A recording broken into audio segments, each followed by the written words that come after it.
Kona Explosive Pro del año 1992, una bici con un segundo apellido, Murray.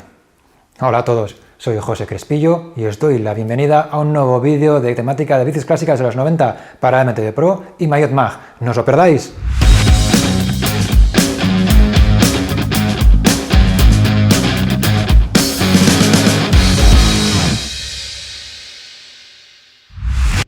Como es habitual en nuestros vídeos, os voy a dar unos detalles de la creación de la marca. En este caso, Kona fue fundada en el año 1988 en la British Columbia, en Vancouver, por dos personas que se llamaban Dan Gerhardt y Jacob Heilbron.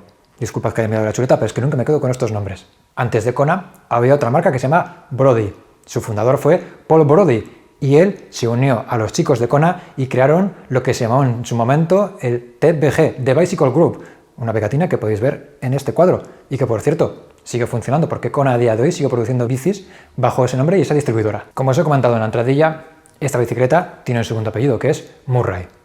¿Quién es Joe Murray? Bueno, Joe Murray fue un rider importantísimo y una figura clave en el mountain bike de los años 80 en Estados Unidos. Ganó la Norva, el campeonato americano, 2 veces y además también diseñó bicicletas tan importantes como la Merlin Titanium, que por cierto podéis ver en nuestro canal, también podéis ver ese vídeo ahí. Murray se juntó con los chicos de Kona y crearon toda esta gama de bicicletas súper espectaculares, además de un montón de componentes, que es por eso la razón por la que esta bicicleta lleva ese apellido. Vais a ver su apellido en un montón de lugares diferentes que os voy a ir explicando uno a uno. Joe ayudó en el desarrollo y diseño de muchísimas bicicletas y sus componentes hasta el año 93 para Kona, y crearon una gama de producto que se diferenciaba sobre todo por un diseño muy agresivo, muy espectacular y muy racing, pero sobre todo por un precio muy ajustado. De ahí fue el éxito de la gama Kona, sobre todo en los 90. Y por cierto, Joe Murray a día de hoy sigue trabajando y desarrollando producto para una marca tan importante como es Shimano, nada más y nada menos. Antes de hablar de la bici, os voy a dar unos detalles sobre la marca y el modelo y el porqué de esos nombres tan curiosos. Bueno, Kona, como sabréis, forma parte de la costa de la isla de Hawái. Y de forma muy graciosa también, en Kona, en la marca en este caso de las bicis, decidieron nombrar a todas sus bicicletas con nombres relacionados con la naturaleza telúrica y volcánica de la isla, plagada de volcanes como sabéis, y también de ciertas palabras en hawaiano. Es por eso por lo que en los catálogos de Kona podéis encontrar nombres como Hahana, Fair Mountain, Lavadon, Cindercone, etc. Y esta última, Explosive. Y además Hey Hey, un nombre muy mítico para todos los clásicos. Y ahora sí, vamos a hablar sobre la bici y vamos a empezar como siempre sobre el cuadro. Un cuadro construido en el mejor acero del momento, allá por el año 1992, 30 años nada más y nada menos. Un acero fabricado por la marca japonesa Tange de la serie Prestige Concept. Un material y un acero que tenía una gran cantidad de diámetros y espesores que os voy a pasar a detallar. Pero los detalles más importantes que podéis ver sobre la bicicleta son precisamente el de la pipa de dirección muy alta y un marcado slooping. Esa era exactamente la nota de distinción y definición de todas las bicis Kona. Era lo bonito de los 90, que veías una de lejos y ya sabías que era una Kona. Como he mencionado, esta particular tubería tenía multitud de diferentes espesores y diámetros en la concepción de este cuadro. Lo curioso es que tan solo vainas y tirantes tenían un espesor uniforme y el resto de los tubos que conformaban el triángulo principal tenían diferentes diámetros, espesores y hasta ovalizaciones en ellos. El tubo más curioso de todos, con 3 diferentes espesores en su material, era el tubo del sillín. Y la zona donde más material había, donde más aportaba, era precisamente aquí, a la altura del cruce de los tirantes con el tubo superior. Porque, como os he comentado, estas bicicletas tenían mucho looping, teníamos que sacar mucho más la tija y aquí se producían muchas más cargas y más tensiones, con lo que se reforzaba el cuadro en esta zona. En los extremos de los tubos se aportaba un poquito más de material precisamente para hacerlos más reforzados en la altura de las soldaduras y las zonas donde se generan mayores tensiones. Como dato curioso, los dos tubos más largos, el superior y el diagonal, no son totalmente redondos. Quizás desde vuestras casas no podáis observarlo con detenimiento, pero os puedo comentar que ninguno de ellos es totalmente redondo.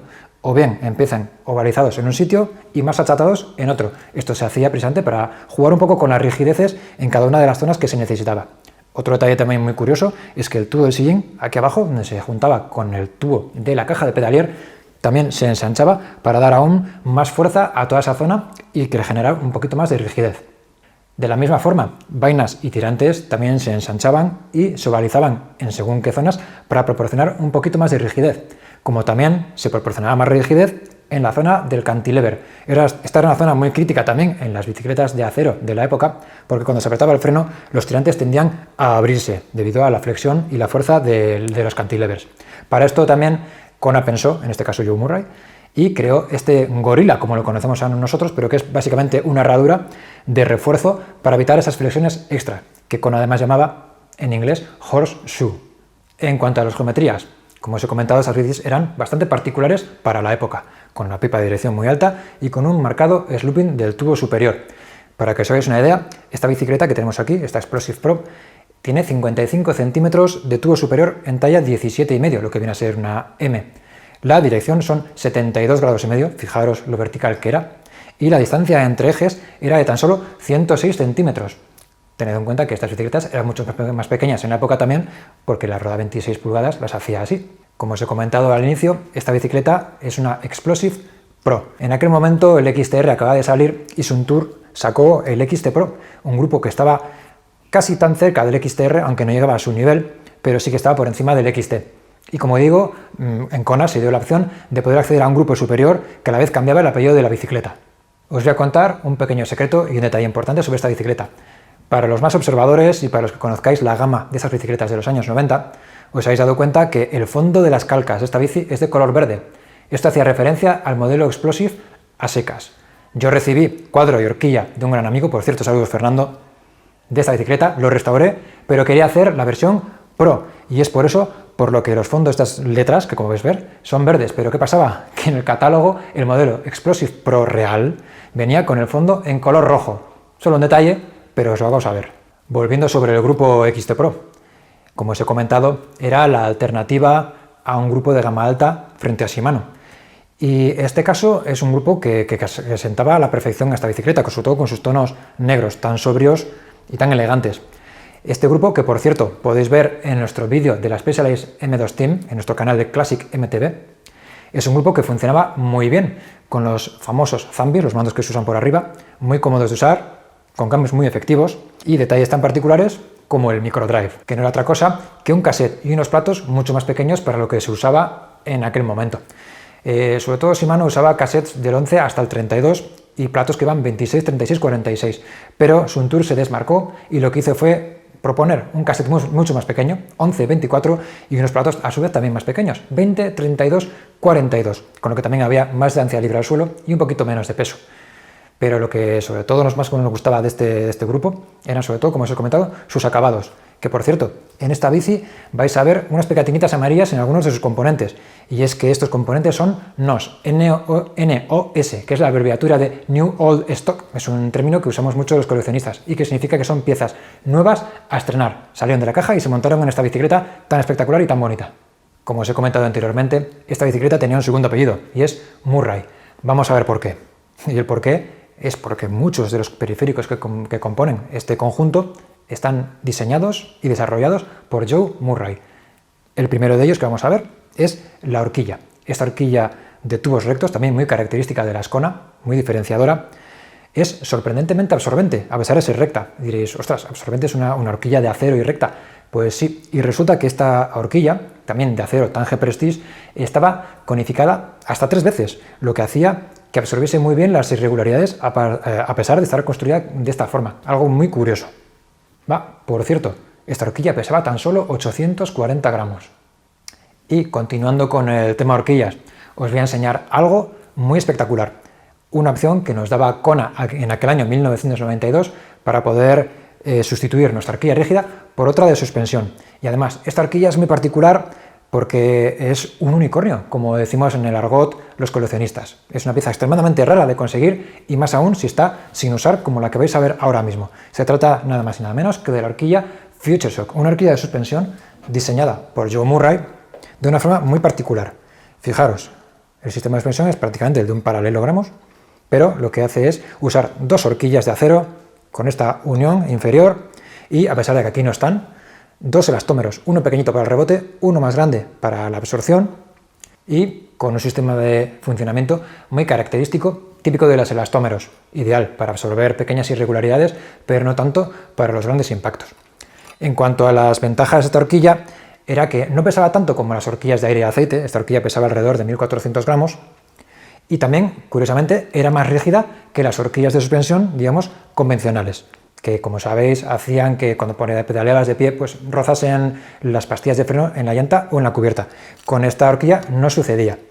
Y en cuanto a los puntos negativos, la verdad es que era obviamente una horquilla difícil de mantener, con bastantes ruidos y con ciertas holguras en estas uniones de aquí abajo.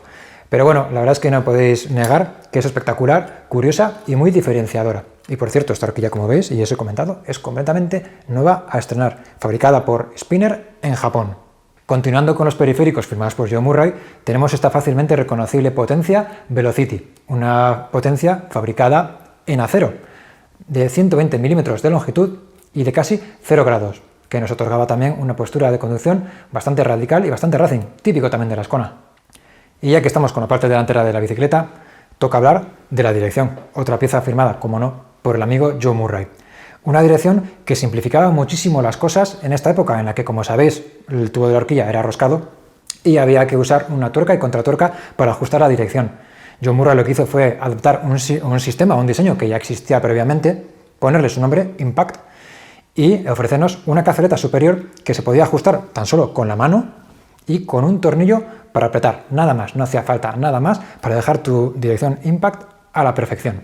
Continuando con la increíble colección de componentes diseñados y firmados por Joe Murray, tenemos el Combo Cage, un accesorio muy particular y muy curioso, que además también es NOS, New All Stock. Esto es una pieza totalmente nueva y un unicornio para los coleccionistas. Encontrar algo de esto en este estado es muy difícil, pero no me enrollo.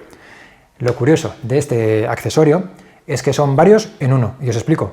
Es el portabidón, el bidón, desmontables y una cajita de parches, todo en uno. Fijaros, os lo voy enseñando. Portabidón en plástico, el bidón, que ya nos informa que es un Combo Cage, con el logo de Joe Murray, como no. Los desmontables puestos en este lateral, que se extraían de esta forma, para reparar tu rueda en caso de pinchazo.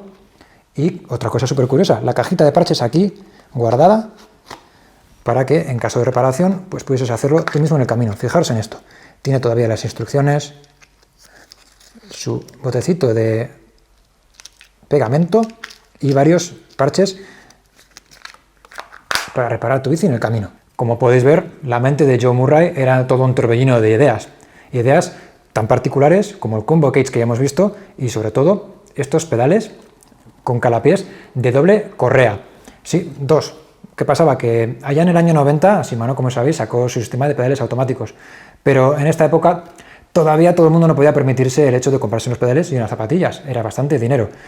Había mucha gente que todavía usábamos calapiés y Joe Murray nos propuso, como comento, un calapiés con dos correas, un calapié que hacía que el pedal fuese súper ajustado. De hecho, cuando apretabas estas correas había más posibilidades de sacar el pie de la zapatilla que la zapatilla del propio pedal. Y también requerían de una técnica un poco particular, porque esto no es como los pedales automáticos, en los que puedes sacar el pie girando el tobillo. Aquí tienes que hacerlo hacia atrás, con lo que, como os comento, requería una técnica especial y a veces hasta un poquito de suerte para no irte con la bici pegada y pegarte un buen castañazo. Las tijas de la Ascona de los 90 también venían firmadas por Joe Murray y se llamaban O-Beam, aunque en este caso en concreto contamos con una Suntour XT Pro, a juego con el resto del grupo. Neumáticos. Otro diseño, como no, de Joe Murray, y en el que, por cierto, hacía él mucho hincapié. De hecho, desarrolló muchos modelos de diferentes cubiertas en la época en la que trabajó para Kona. En este caso, contamos con las cubiertas Equilibrium delante y Propulsion detrás. Las principales diferencias, además del nombre, es que la rueda delantera o la cubierta delantera era bastante más gruesa que la trasera. Hablamos de 2.2, 26 por 2.2 la delantera y 26 por 2.0 la trasera. La idea de Joe Murray es que, teniendo un neumático más amplio delante, teníamos mayor capacidad de absorción. Esto, bueno, podía ser discutible y podía tener su razón de ser. La verdad es que las cubiertas funcionaban bien. Y por cierto, son bastante más anchas de lo que se llevaba en la época, que solía ser de 1.95, con lo que cuando veías una Kona y veías ruedas realmente gruesas, aunque ahora a vosotros os parecerán casi ridículas. Por cierto, la rueda trasera, la Propulsion, se llama así por una razón en concreto, y es que tracciona una barbaridad debido a su dibujo de Vs muy abiertas y su profundidad, esta bici subía por una pared porque traccionaba muchísimo, tanto que a veces en el llano arrastrabas hasta quizás demasiada goma. Pero como os comento, era un detalle de Joe Murray el ofrecernos cubiertas diferenciadas para adelante y detrás, como también sucedió en el siguiente año 93 con las cubiertas A-Drive y B-Drive. Los últimos periféricos, estos ya firmados por Kona, son el manillar y el sillín. Como dato curioso, Kona en el catálogo del año 92 nos decía que la bici llegaría con el manillar de titanio de tan solo 150 gramos, pero al final acabó llegando a todas las tiendas con el manillar de aluminio de 165 gramos. No es gran diferencia, pero bueno, ahí estaba. Y en cuanto al sillín, este Avocet Racing 1, la nota curiosa es que tiene detrás una chapita con el logo de Kona para personalizar precisamente dicho sillín, que como veis, pues bueno, es de una estética un poco no cuestionable, pero es muy antigua. Ahora estamos acostumbrados a ver sillines con los raíles más a la vista y mucho más estilizados. Eso sí, también era muy cómodo. Kona y Joe Murray nos proponían allá por el año 1992 toda esta tope de gama en acero, que era una auténtica bicicleta carreras cliente. Una bicicleta que una vez sacada de la caja podías ir a competir con ella automáticamente. Por cierto, hablando de competir, fijaros en el maillot que usábamos en la época para competir. Este era el maillot oficial de Kona en aquella temporada. Otro maillot de esos ideales para pasar desapercibidos, ¿verdad? Bueno, bromas aparte, la verdad es que yo le tengo mucho cariño y me parece chulísimo. Muy a juego también con la estética de los 90. Para cerrar nuestro vídeo, y como solemos hacer habitualmente, os voy a hablar de peso y de precios. Recordad que esta bicicleta estaba completamente construida en acero, pero aún así era bastante ligera. Hablamos de tan solo 11 kilos y 800 gramos para una bicicleta de acero de hace 30 años. Y en cuanto al precio, sabéis que siempre os hablo de pesetas y luego os lo paso a euros. Eso sí, recordad, estamos hablando de una bicicleta que tiene 30 años. Imaginad lo que supone eso con tanta inflación. Bueno, pues esta bici cuando salió costaba 175.000 pesetas, que al cambio a día de hoy son unos 1.050 euros, y la versión con suspensión, con la horquilla Future Shock, eran 199.000 pesetas, lo que vienen a ser unos 1.200 euros. Todo esto para una bici tope de gama del año 1992. Y bueno, pues con este resumen nos quedamos. Espero que os haya gustado mucho este vídeo. Y ya sabéis, si no lo habéis hecho ya, suscribíos, dad like, pulsad esa campanita para que os salte en el siguiente vídeo. Como siempre, dejad vuestros comentarios, que nos encanta leerlos y responderlos. Y nada, nos vemos en el siguiente. ¡Hasta pronto!